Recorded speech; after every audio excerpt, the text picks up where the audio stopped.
આજે જે નંદની દીકરી છે, નંદની દીકરી આપણી એક હિન્દુની દીકરી છે. હિન્દુની દીકરીનું એક વિધર્મી સાથે આજથી 9 મહિના પહેલાં મૈત્રી કરાર થયેલો હતો અને એ દીકરીનું અત્યારે હાલમાં એના પપ્પા દ્વારા અમારા વિશ્વ હિન્દુ પરિષદ કાર્યાલયનો ફોન આવેલો કે મારી દીકરીનું આ રીતનું મર્ડર થઈ ગયેલું છે, મરણ જનાર છે.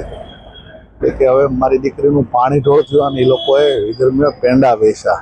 એટલે કે અમને ન્યાય જ નથી મળતો. અમે પોલીસ તંત્ર પાસે જાય છીએ, પોલીસ તંત્રને પણ એ લોકોએ ગેરમાર્ગે દોરેલા હતા. પછી અમારી પાસે એવા પોલીસ તંત્ર શ્રીએ ખૂબ સરસ સહકાર આપ્યો.